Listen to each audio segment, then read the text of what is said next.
Hello नमस्कार, welcome back to my channel. कसे आहात सर्वजण? मजेत आणि मस्त ना? आम्ही पण खूप छान आहोत.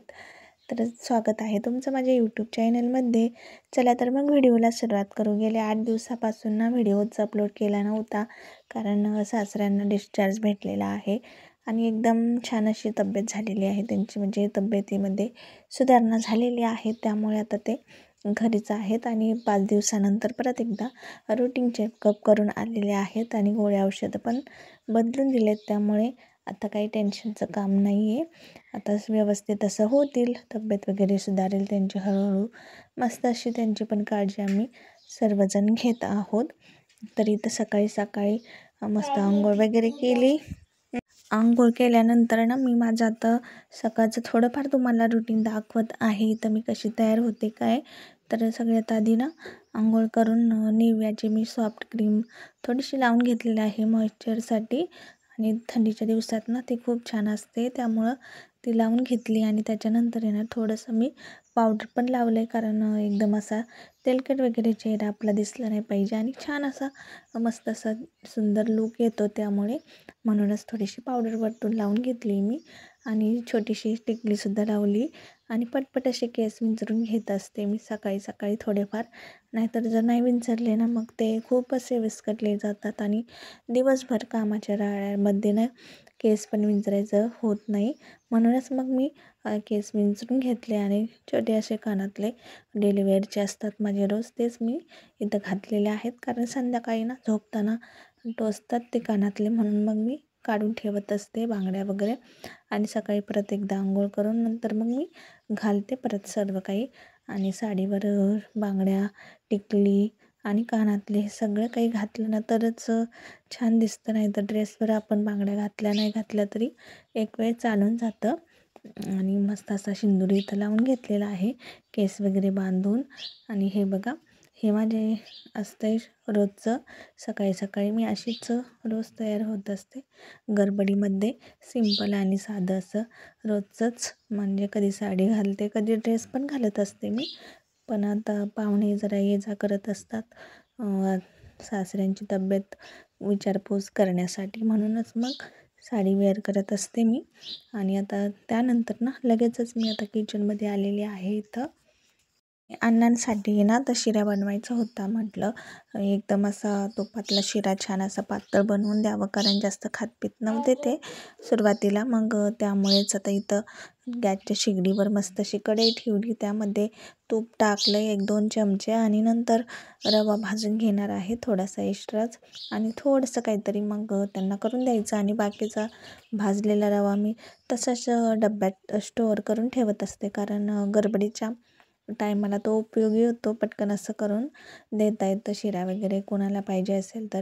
म्हणूनच मग आता अवनीच्या पप्पांना पण इथं दूध दिलं आहे मी. आणि गाईचं दूध असल्यामुळं थोडंसं घेत असतात ते पण. त्यामध्ये तूप ॲड करून त्यांना आवडतं. नंतर लगेचच आता पीठ होतं मळलेलं, लगेचच चपात्या करून घेतल्या इथं.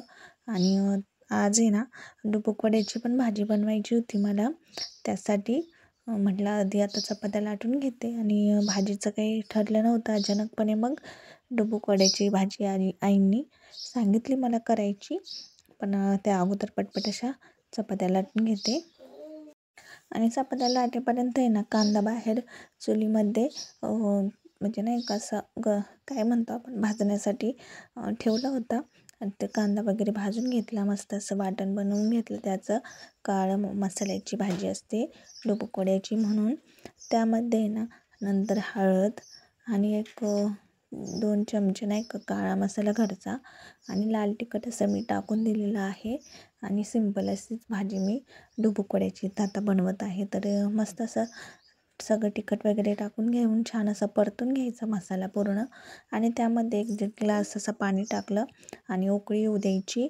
आणि थोडंसं चवीनुसार मीठ पण टाकलेलं आहे. मस्त असता हे उकळी येऊपर्यंत आपण थोडंसं बेसन घ्यायचं. आणि बेसन घेतल्यानंतर त्याच्यामध्ये लाल मिरची पावडर आणि मीठ चवीनुसार असं टाकू शकता तुम्ही. आणि एकदम घट्टसर असं त्याची हे बनवून घ्यायचं, आपण भज्यासाठी बनवतो तसं बॅटर. एकदम पातळ नाही तर घट्ट असं बनवून घ्यायचं. आणि थोडंसं हळद वगैरे टाकून घ्यायचं चवीनुसार. मग पूर्ण असं एकजीव करून घेते आणि थोडंसं घट्टच ठेवलं आहे मी. आणि मीठ थोडंसं कमी वाटत होतं, मी परत एकदा टाकलं आणि थोडंसं पाणी टाकून घट्ट असं केलं. हे बघा, असं एकदम सहज पडलं पाहिजे भज्यासारखं, एक जास्त पातळ करायचं नाही, नाहीतर मग ते वेगळंच होऊन जातं. आणि उकळी आल्यानंतर मग मी भज्यासारखं त्यामध्ये सोडून दिलं. तर आमच्या इकडं त्याला डुबुक वड्याचीच भाजी म्हणतात. तर त्या अशी भाजी आता इकडे बनवून झालेली आहे, तर तुम्ही बघू शकता. मस्त अशी चवीला पण झाली होती. त्याच्यानंतर आहे ना, लगेचच मी किचन ओटा म्हणण्यापेक्षा आमचा किचनचं हे मी जे बनवलेलं आहे ते ते ना मी टेबल पूर्ण साफ करून घेत असते. कारण खूप जास्त पसारा होत असतो, एवढीशी जागा. आणि त्यातली त्यात तिथल्या तिथं सर्व काही आणि प्लास्टर नसल्यामुळे ना वाळू वगैरे माती असं सारखं पडत असतं, म्हणजे नाही का, आपोआप पण कसं पडतं काय माहीत नाही, पण पडतं ते. चिमण्या वगैरे असं त्रास देत असतात इकडून तिकडून, आणि धूळ पण जी येत असते भरपूर प्रमाणात. तर हे बघा, आता इथं ते डबा भाजून ठेवला होता, तो लगेचच पॅक होऊन बसला होता, कारण थंडीच्या दिवसात लगेचच तूप घट्ट होऊन जातं. तर तोच रवा आता मी ह्या डब्यामध्ये इथं काढून घेतला आहे. आणि हे बघा, आपली अशी भाजी इथं तयार झालेली आहे आणि छान झाली होती. आणि हे जे वड्या सोडलेल्या आहेत त्या पण शिजल्या होत्या, बघितल्या मी आतमधून एक फोडून, तर शिजल्या होत्या. त्यानंतर आहे ना, आमच्या अण्णांना मस्त अशी पोळी खाऊशी वाटली होती, बेसन पोळी. म्हणूनच मग मी इथं लगेचच बेसन पीठ त्याच आपण ज्या डब्यामध्ये डुबुक वड्यासाठी बनवलं होतं त्यामध्येच बेसन पीठ घेऊन एक हिरवी मिरची वाटली, त्याच्यामध्ये जिरा, ओवा वगैरे सर्वट काही टाकून वाटून घेतलं आणि मस्त अशी पोळी बनवतच होते. तर अवनीचे पप्पा आहे ना, मस्त असे मासे घेऊन आले होते त्यांना खाण्यासाठी. आमच्या घरात काही आम्ही खात नाही, तेच खातात. आणि अण्णांना आता म्हणजे तब्येतीसाठी खाण्यासाठी डॉक्टरांनी सांगितलं आहे थोडंफार नॉनव्हेज, तर त्यांनी पण आता सुरुवात केलेली आहे. तर इथं बघा, मी बाहेर गेले होते, तर मस्त अशी पोळी भाजून पण तयार झालेली आहे. तर आता गरम गरम मी त्यांना देते लगेच खाण्यासाठी. पहिली पोळी झाली तर लगेचच मग मी त्यांना नेऊन देत होते इकडे, आणि बसलेत बघा वाट बघत. तर लहान मुलांसारखंच असतं पेशंटचं, जे जे आजारी पडतात त्यांना तर माहीतच आहे. तर एकदा जर आपण बरे झालो ना, तर थोडं थोडं काहीतरी खाऊशी वाटत असतं सतत. तर मग आम्ही जसं जसं काही पाहिजे त्यांना ते बनवून देत असतो. तर इकडे त्यांना असं गरम पाणी पण इकडे ठेवलं होतं मी गरम करायला, आणि बाटलीत एका भरून ठेवते या स्टीलच्या बॉटलमध्ये. मग ते थोड्या दिवसभर थोडं थोडंसं पिण्यासाठी त्यांना उपयोगी येतं. तर ह्याच बाटलीत आता त्यांना पाणी आणि ठेवलेलं आहे साईडला. तर इकडे आता अवनीच्या पप्पाचं चाललं आहे मासे धुवायचं काम, मासे घासून मस्त असे धुण्यासाठी. हे बघा, आता ते पुढचं जे माशाचं असतं ते काय असतं वरचं कल्ले वगैरे ते सर्व काही काढून घ्यायचे असतात आणि मासे स्वच्छ करायचे असतात, आणि बाजूचे पंख वगैरे ते कट करून घेत आहेत बघा इथं. तर एवढी धारदार वेळ म्हणजे नाही का ती कापण्याची, कांदा वगैरे चिरण्याची, तर त्याच्यानेच कट करत होते ते. पण ती एवढे पंख त्यांचे हाड असतात म्हणजे जाड, तर ते कट होत नाही आहेत पटपट. तर तुम्ही बघू शकता किती त्याला जोर द्यावा लागतो आहे कापण्यासाठी. असं इजी पटकन कापत नाही आहेत ते पंख, असे कडक कडक आहेत खूप जास्त प्रमाणात. तर ते आता कट करत आहे तिथं. आणि हे मासे ना ते एकदम फ्रेश होते आणि जिवंत होते. आणले तेव्हा 1-2 मासे त्यामधले जिवंतच होते. आणि हे बघा, आता कट करता ते. त्यांना तर खूप जास्त प्रमाणात आवडतात हे असल्या गोष्टी. नॉनव्हेजच्या बाबतीत सर्वच जेंट्स लोक म्हणजे बऱ्यापैकी कट्टरच असतात खाण्यासाठी. तर हे बघा, आता सगळे एक एक करून पंख त्यांचे कट करून घेत आहेत. आणि ना त्याच्यानंतर खूप चांगल्या 2-4 पाण्यामध्ये स्वच्छ त्यांनी धुवून घेतले मासे एकदम. आणि त्याच्यानंतरच मग ते घरामध्ये आणून दिले मला. नंतर कट करून वरचं ते सगळं साफ करून घेतलं बाहेरच. आणि त्यानंतर स्वच्छ धुवून घेतले आणि एकदा गरम पाण्याने पण स्वच्छ धुवून घेतले, म्हणजे कसं वास येत नाही त्या माशांचा. आणि तोपर्यंत इकडे ना आमच्या अण्णांना ॲपल खायचं होतं, कारण गोळ्यांनी त्यांचं सारखं तोंड मग कडू होतं. म्हणूनच ते म्हटले की मला ॲपल आणून दे.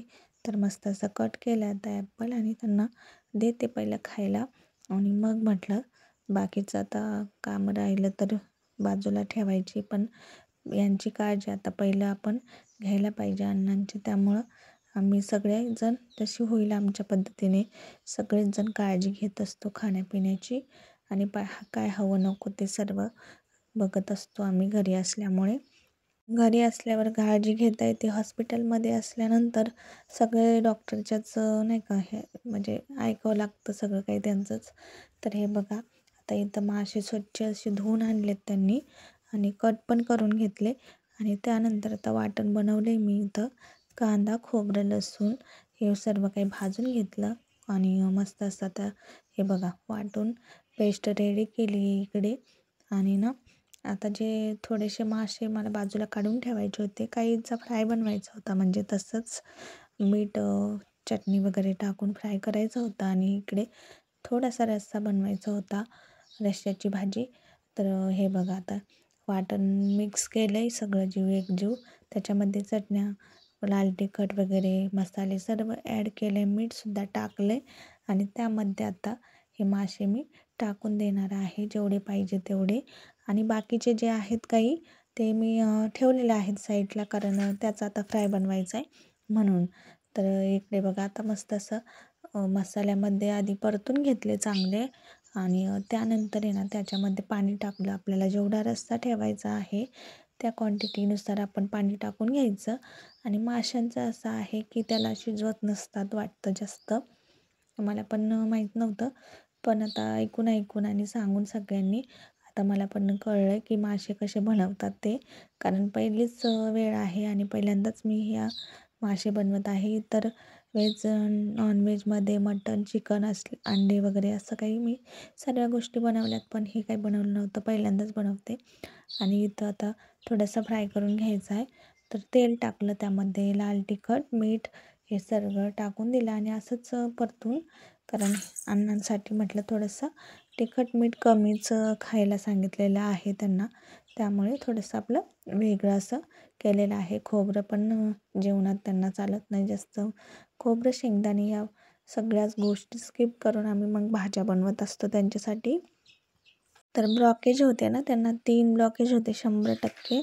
पण असंच गोळ्या औषधी खाऊन थोडंसं त्यांचे नाही का आता नॉर्मल रिपोर्ट आलेले आहेत आणि अजून 15 दिवसाच्या गोळ्या खाऊन बघू अजून फरक पडेल.